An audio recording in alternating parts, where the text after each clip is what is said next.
everybody, I'm here with another tutorial, and I don't know if you caught it, but on my YouTube page I kind of explained what happened. I would have had this tutorial to you a week sooner, however, something went wrong with my computer and the virus scanning software. And I had my entire video done. In the video you saw me make this pendant with this great piece of aventurine in the middle and all these great bicones and everything on it and this nice backing. Anyway, you saw me do all of this one in that video, and then for some unknown reason all the files got erased. I can't explain it, but there you go. That's basically what happened. All the files got, I guess they were stored in a temporary folder or something like that, and I don't know, the virus scanning software just decided to delete everything. So when I went to open up my project to edit some more, all the files were missing. So that really annoyed me because I'd gotten rid of all of my original footage of shooting it. So I've got nothing and I have to start over again. So in order to do that, I thought I'd show this to you to begin with. It's a really nice, very ornate looking bezel. It is not difficult to do. There's just a lot of little steps. So I'm going to put this aside. And for this one, I've got a different colorway. I've got a different rope made for it, the different stitch. And I will do a tutorial on how to do this one.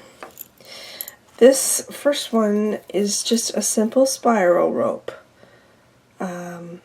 And I've got a tutorial already up about that. So if you don't know how to do it, don't worry about it. You can figure it out with this next video, or this previous tutorial that I did.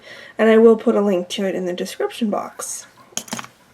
This one I haven't done a tutorial on yet, but I will. So no need to worry. This cabochon is a bit smaller than my original, but not a lot, a little bit. It's a piece of agate, the dragon vein agate, so it's really pretty, and with light behind it, I don't know if you can tell, but when you illuminate it from behind, there's this really pretty kind of tan colored, gray color, and the veins are black, black, black. So it's a really nice high contrast piece. So for my beads, I decided to go simple, and I'm using a gray check seed bead. It's 11-0. So I'm going to use some of these. And for my bicone, or before I go into that, I've got some opaque, kind of cream colored 15s. You're going to want 15s. I've got, for my bicones, I've got, for my 4mm, I'm going to use a khaki green to kind of go with this more earthy colored piece. And for my 3mm bicones, I have, I forget what the CAL stands for on this. It means something, but they otherwise don't have a name. But they're 3mm. They're basically clear with an aurora borealis, or like it's almost like chrome looking on the one side. It's really cool. It's number 5328 though, so that I know. So we'll put these away. I'm using some gray Nymo because it just feels right. And so I will get my beads ready and everything threaded and ready to go. And I will be back in just a moment and we will start again. Okay, so I don't need to worry about our stone for the moment. I've got a strand of gray seed beads here.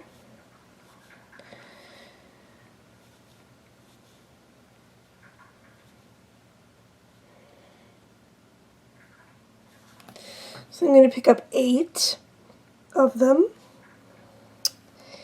and bring them down. You want a bit of a tail, you don't need a huge long tail though. And we're going to go through them.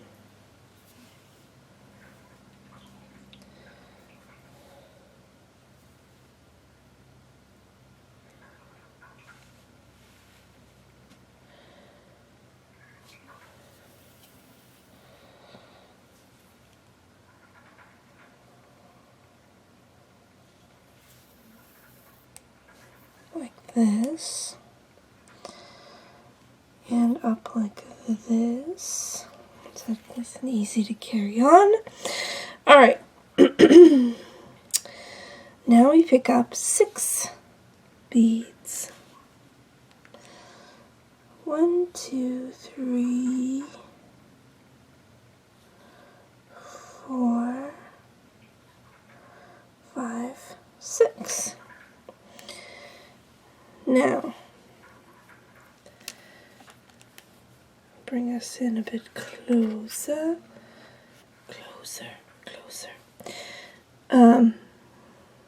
Here's our working thread. It's coming out the top of these 2 beads. So we're going to come back through like this.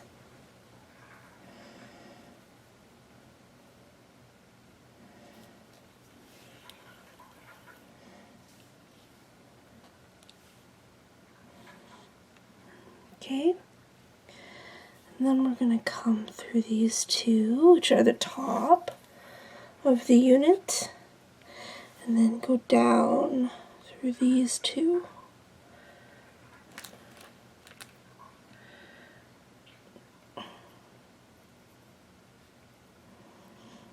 Which are the side of the unit. 2 beads equals 1 side of the unit. And now we've got this little eyeball thing, which is 2 units. So, stop this from getting on my hands. Okay, let's do so again. 1, 2, 3, 4, 5, 6. Now, our working thread is coming out the opposite side this time. It's coming out downwards. So, the thinking is the same. We're just going to go through the top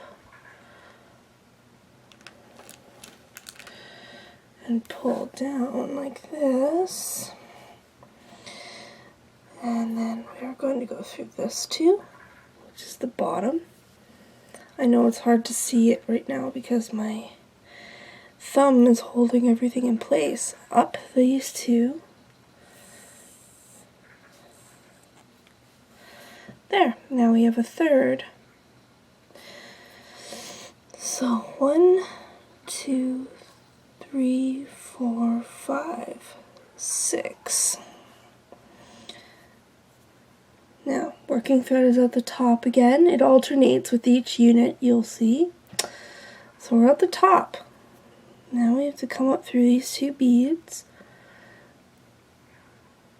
this way. This is called, in case you don't know, it's called right angle weave, a single needle right angle weave. So we come through these 2 and down these 2. And we have 4 units. This stitch is super useful. We're going to be making a strip of it that goes around our cabochon. So I can't give you an exact number because your stone might be completely different size. But what makes this stitch really useful is you can use it for different shapes. So if you've got a circle, you can use it. If you've got a square to bezel in, you can use it. You could probably even use it for a hexagon. I don't know, I've never tried, but you probably could. I don't see why not. So that's why I love using it as much as I do. Anyway, I will do this one more time, and then I will leave you to do so yourself. 4, 5, 6. Now we're coming out downwards, remember? So we come through from the top, like this. And then we go through this bottom side. And this other side, this next side. There. So, I'll back up again. You keep doing this until you get enough units that fit around your stone. However, word to the wise, you can ask me how I know this, make enough units, not just so that they come and they touch, but make enough units so that there's one square extra, because the next step will shrink things down considerably, and then we will have a fitting problem when it comes to actually setting the stone inside. So make enough of a strip long enough that there's an overlap of one of these little squares. And I'll show you how to connect the squares, and we'll be ready to move on to step 2. So, happy right angle weaving, and I will see you soon. Okay, so I've got a strip here of right angle weave, and I've done it so that it will fit. See how there's one unit kind of extra? Like that. That's gonna be the amount that it shrinks, believe it or not, when we go on to our next step. So before we do that though, I'm gonna move my tail. We're gonna grab 2 beads. I'm coming out, be mindful of which direction you're coming out of your work. So I'm coming out this way. And I'm going to come through. I'm going to hold without twisting your strip, okay? Be careful of that. Now I'm going to come up through this. You can't really tell. There we go. You can't, you're going to come up through this way. Like that. So we're making a unit that's already got 2 sides. So we're adding 2 sides to it, if you will. So there's 1. See? And we pick up 2 more beads and come down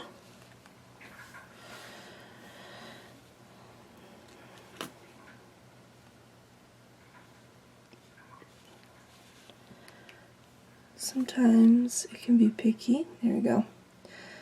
Now come down through these 2, because these are the side that you want to come out of.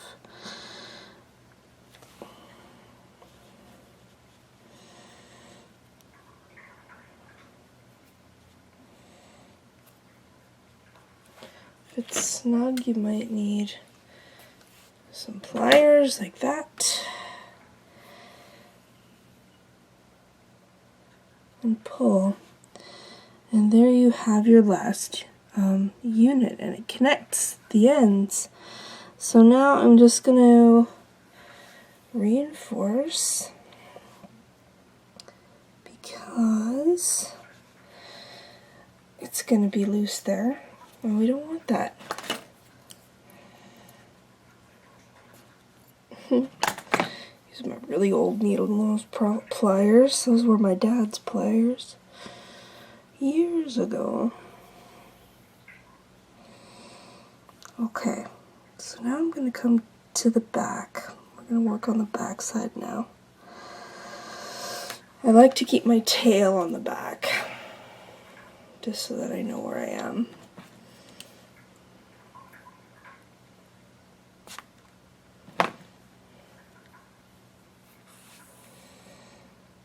Okay, now to work our next step, I'm going to need some 15s, and I'm using these kind of cream, they're opaque, cream colored ones. They're called light beige, opaque. Now, since this is right angle weave, we're going to treat it like right angle weave in the next step.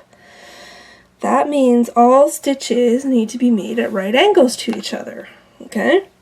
So we cannot make a stitch simply by coming out this way. We need to go through this next group of 2.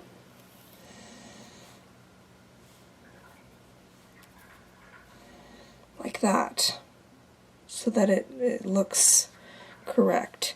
And we're going to add 1 15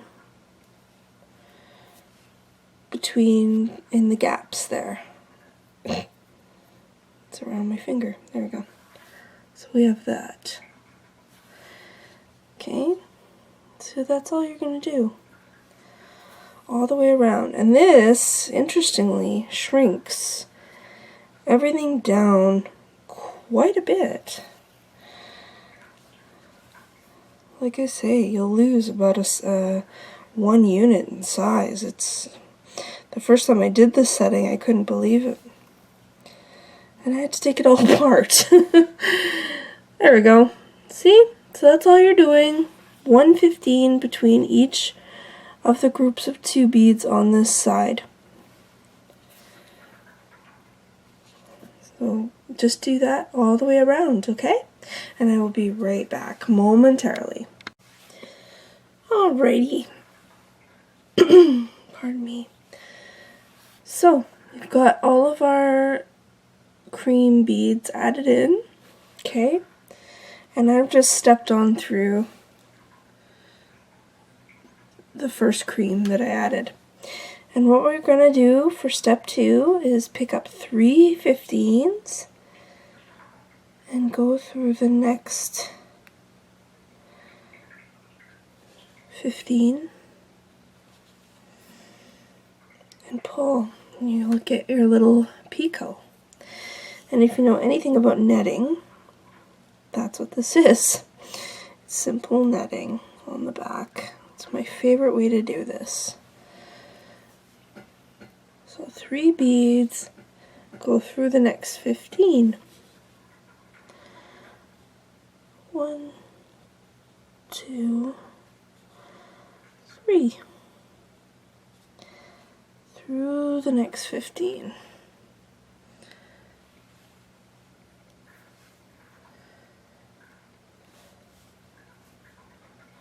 There. And we just do that all the way around. And at the last picot, we're just gonna step on up through the middle bead.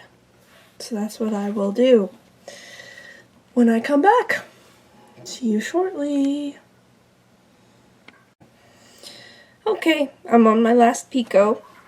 So I've got my 3 beads here, and I'm going to go through the first bead and then up through these 2. Okay, now I'm going to need my 11s back, so I'm going to just use my grays that I have here. And what okay, take 2.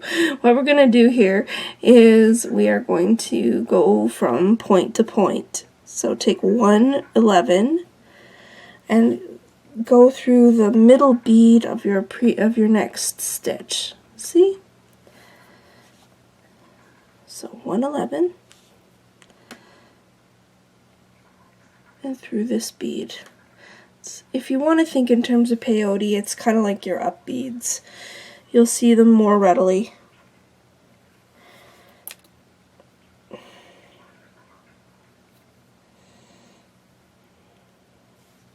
See? There we go. So every third bead, every middle bead, I should say, of the groups of 3 is where an 11 will fit between.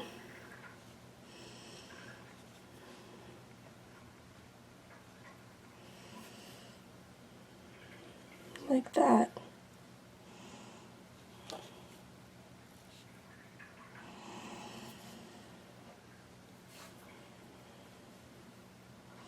But don't pull too tight on the stitching just yet, because it's going to be harder to get it over your cab if you pull super tight. We will pull tighter as we are fitting it, and I'll show you what I mean by that shortly.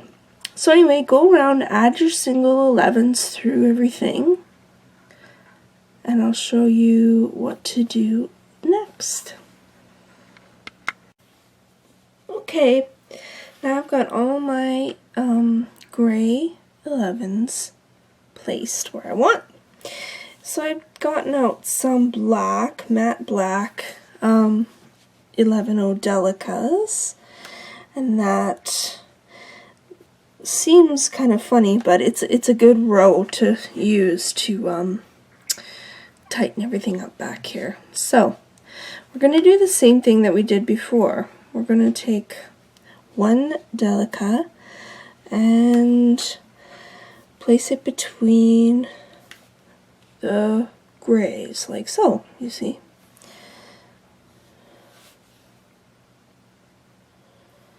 So you're literally just going to thread this through like so, and make sure not to pull too hard at this point.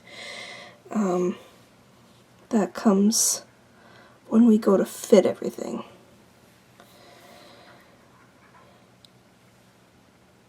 So it's going to look weird like this. The beads are going to sit kind of off to the side and stuff, but don't worry, that'll all get straightened out when we do add a bit of tension and pressure to them, and then they will stop being like that.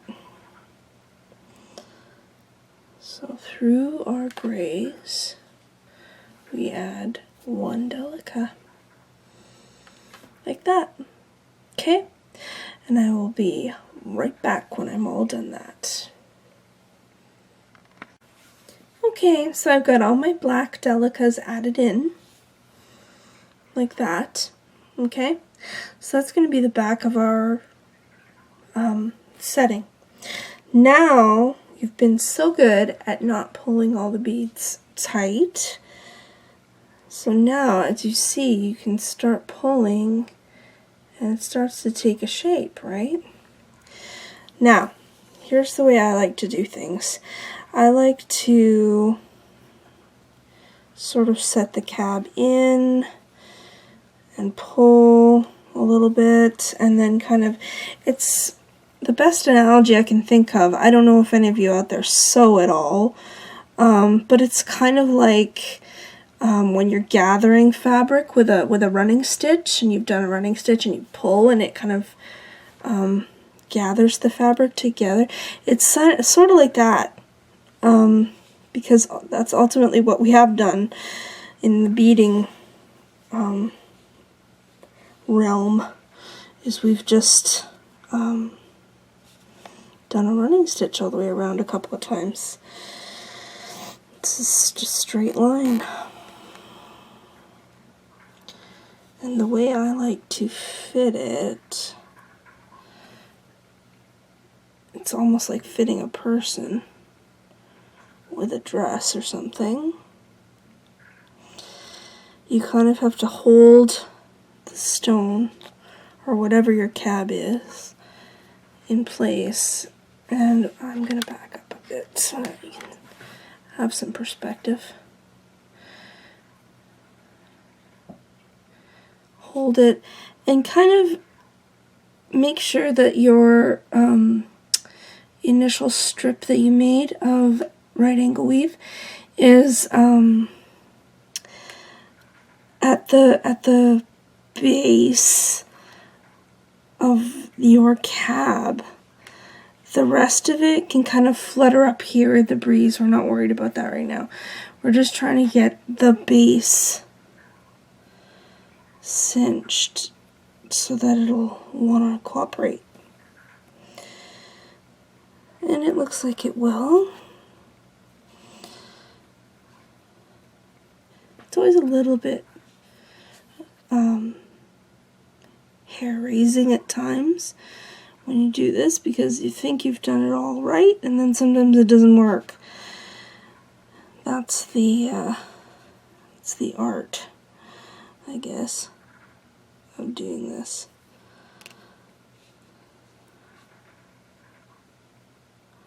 There we go. There. Looks like it'll work just fine. So we've made ourselves a little cradle. Now, what we're going to do is, now that we don't really need to pull anymore, we're going to weave ourselves back up. There's no really strict pattern on how to get up here. Just do it. Because now we need to work on the front.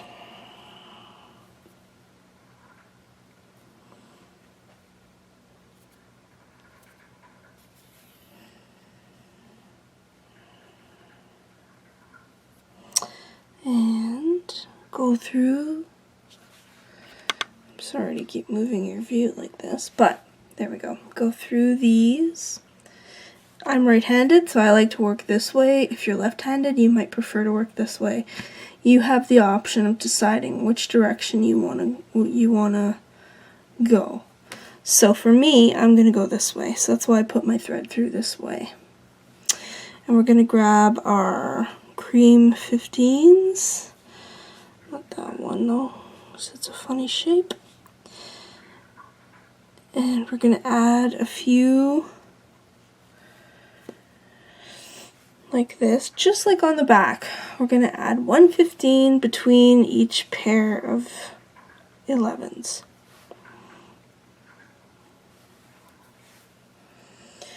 Now we're not going to go around all the way, just some of the way, and then we'll get the stone in there.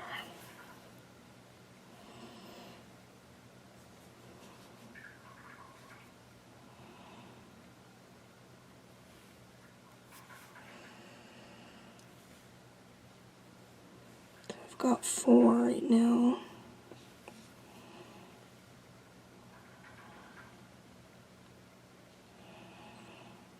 There. I'm just going to add this in. And then as we go, more and more tension will get created here.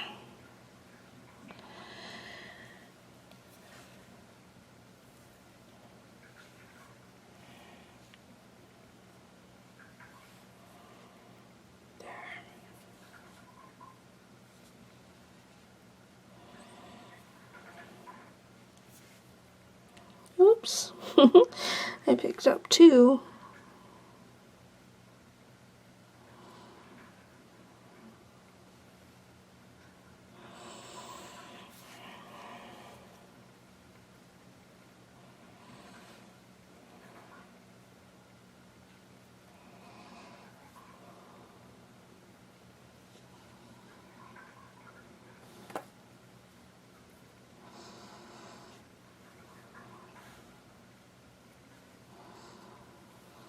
Okay, so you're just gonna add 1 bead between each pair like I've been doing. Okay, and then we will carry on. I'll see you shortly. Alrighty, I've gotten my setting all done. Just a word to the wise, go around this a couple of times with your thread. No need for knotting or anything. I wouldn't recommend it in this case, actually, because you might knot somewhere where you need to stitch in this embellishing phase. So just go around it. Don't do any knotting, though. And that will provide the strength and stability that you want. So it turned out quite well. And there's the back. And yeah, looks good. I like these dragon veins. They're neat. So I've woven down here. Oh, I've also woven my my tail in back here, just so you know. So I don't have to contend with that anymore. So I've woven down here, and I'm going to go through the bottom of one of my squares, like this. Now I'm going to pick up 111, I'm using my gray ones, one of your 4mm bicones, and 111. And you're going to go backwards. You're going to go through here. I found back stitching to be the best way to do this. So the old back stitch, we're just going to ignore the cream colored beads and we'll go through the gray ones only because we don't need to go through the cream ones. So go through like this. It might be a bit snug, so keep some pliers around.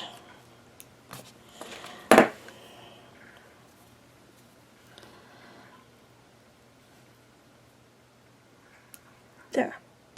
So we have one. And now what I'm going to do is I'm going to pick up an 11 and a 4mm, and I'm going to go back down through this 4mm that I added in the first stitch. And then I'm going to go through these two again, and then through the following pair.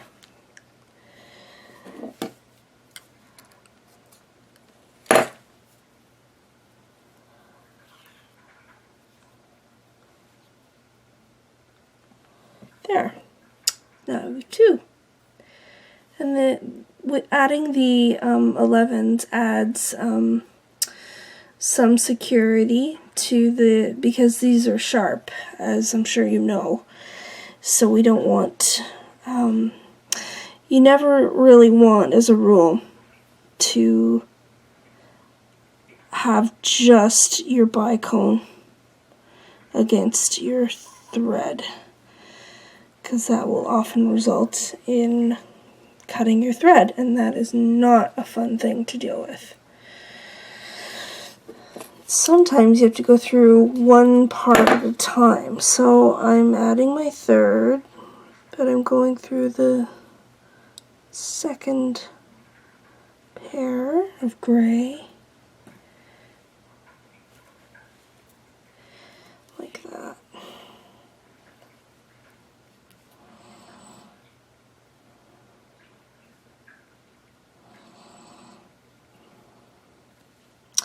There, and that's how you get them to sit nicely together, is just by adding, now you add one and your bicone and go through your seed bead from the previous step and go through, whoops,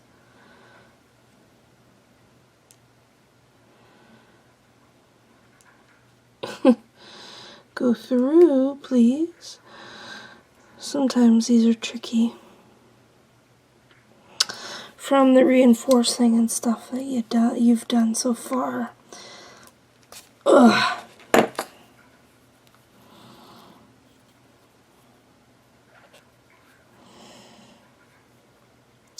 One more pair.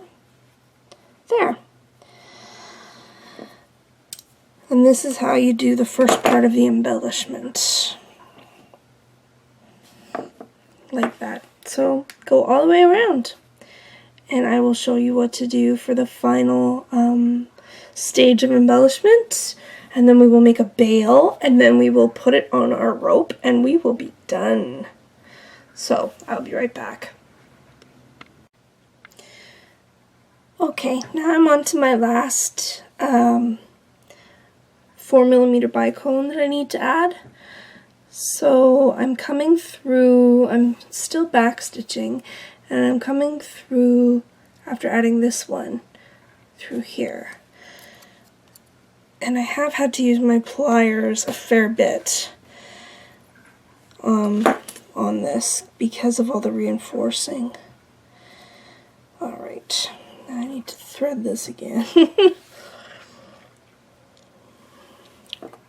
This time it's a little different. You can just add your bicone. So let's see if I can thread this in a reasonable way. It'll have to do. I'm going to bury this and add some new for the next step, obviously. So come through your hair.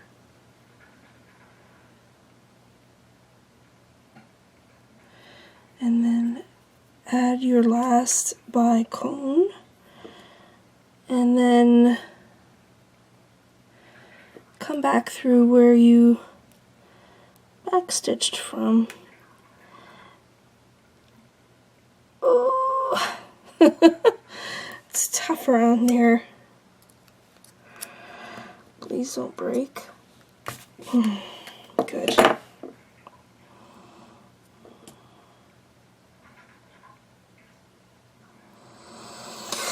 The reason you don't need to add an 11 in this step is that there's already one there. From the first, when we added this first one, we added one on each side of it. So you don't need another one. It's redundant. So there you go.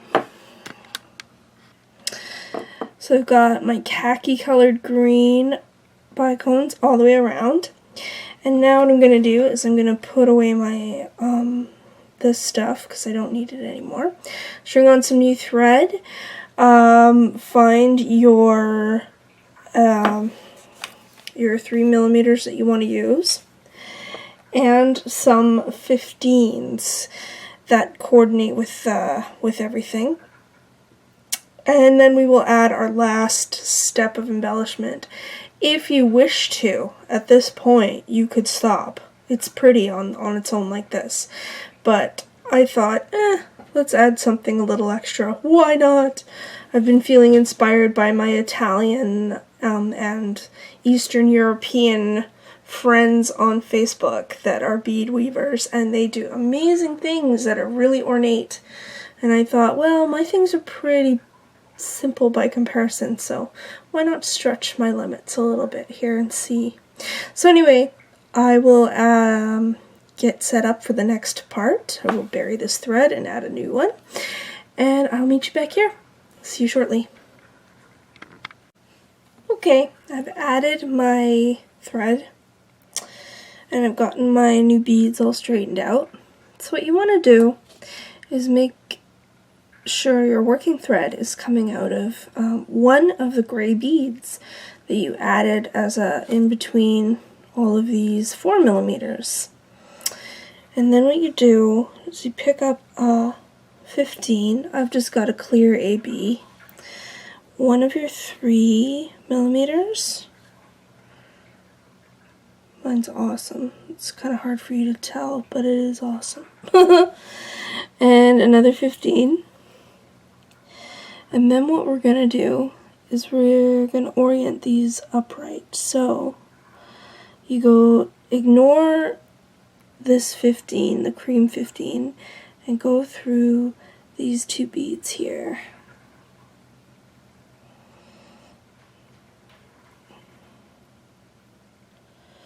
Straight down.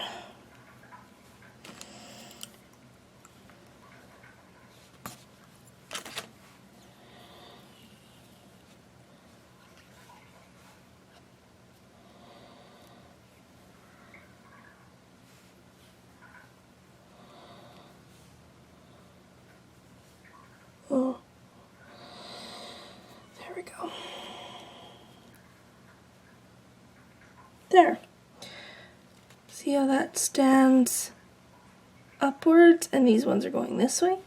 So it looks kind of neat. I thought it did anyway. Now,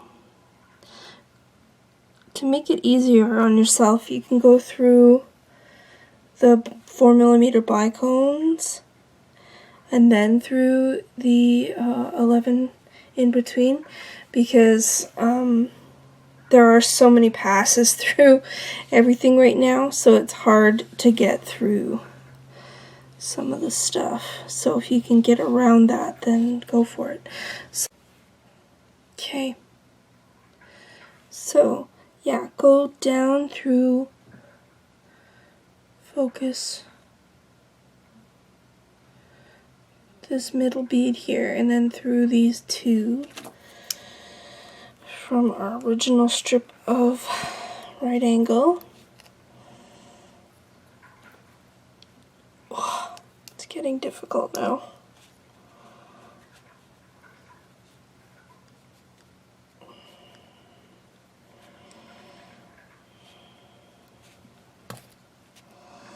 Finally. Okay.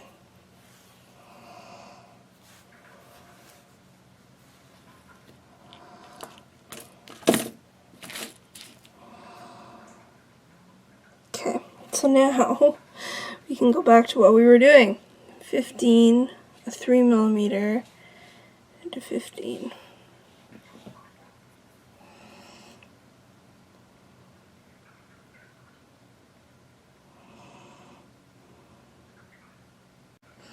Hey guys, so I'm still working on this one step here, getting the 3mm on, and what I've found after getting really annoyed with it is the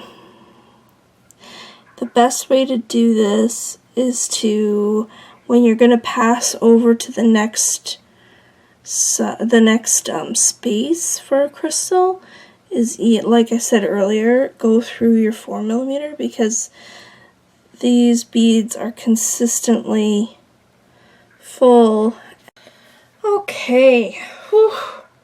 That was an adventure, wasn't it? But it turned out nice. I think it looks really nice and shiny. And a little more on the kind of, I don't want to say masculine, but more neutral kind of side of things. It's not a feminine color like pink or red or something. So it's been fun to work with this. Anyway, I've woven myself to just before center. What I believe is just before center. I actually have astigmatism in my left eye, which means I don't see straight lines as easily as somebody else might.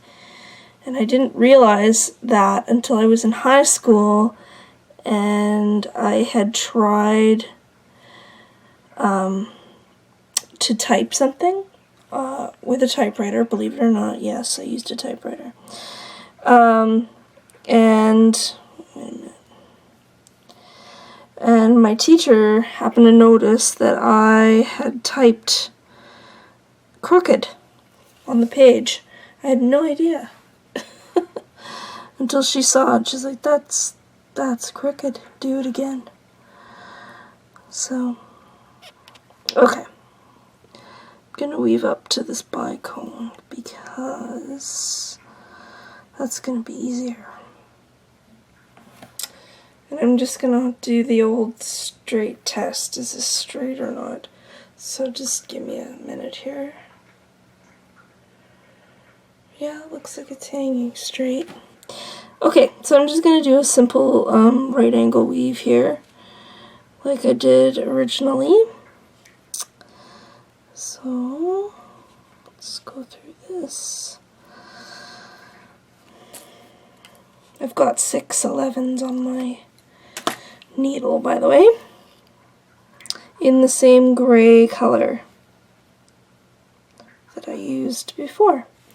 So there's my loop, Normally, if I was using a metal chain, I would just stop. I would make this loop, reinforce it, and be done and use a pinch bail, but I actually took the time to make a proper beaded rope, so I'm not going to do that.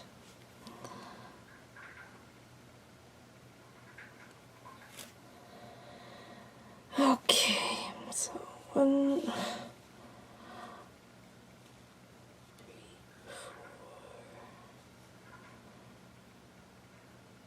4, 5, 6, yeah.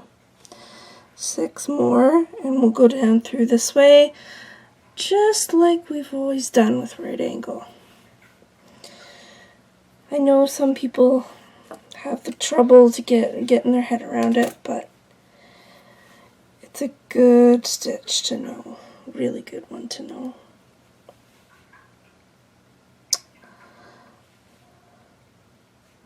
Go up here, through these 4.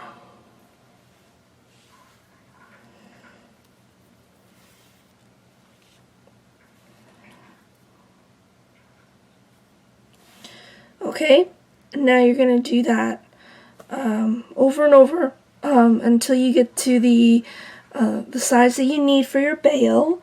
I have a little ways to go because my chain is relatively girthy, as you can see. So I'll need a few more units before I can attach it, but I will be right back when I am ready. Okay. So I've made a few boxes and I'm ready to attach it. So I've got 2 beads on my needle. Here's my working thread right here. I'm going to attach it to this bicone like the first one. 1.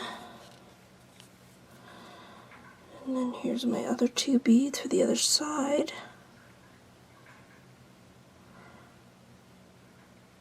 Come on, please. There. Okay. So now we are loosely attached. See? So I'm going to go through and reinforce, and I'm likely going to add the same beads, these 11s, in the gaps, just to firm it up and bury my tails and everything. And I will show you the finished necklace. Okay, we are finally done. Yay! So here are the 2 necklaces. This one has a totally different chain on it. It's a basic spiral. I think I told you that in the beginning. And I've got a tutorial all about that up already. So you can go and have a look-see at how to do that. I made my bail on this one with 3mm fire polishes, so the bail is a lot bigger. This one being made with 11s, I use the exact same technique, but it's a lot smaller looking. And now that I have them side by side, they're basically the same size pendant. This one's a little skinnier, but otherwise it's the same size, and they're about 30 by 40 ovals. And this rope that I made was an experiment. It's not Cellini. It looks like it is, but it's not. And I will show you in a tutorial how to do it. I added some drucks at the ends here, and I got little bronze bees. Aren't they so cute? And a grape leaf clasp. So it's got a nice sturdy clasp on it. The rope is really nice. You can take the pendant off and wear the just the rope.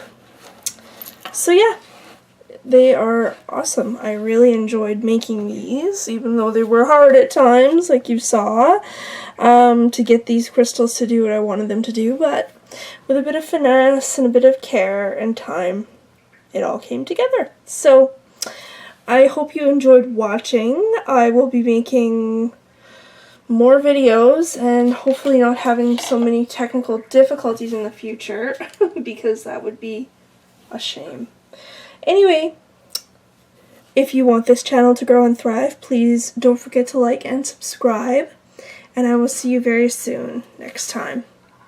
Bye!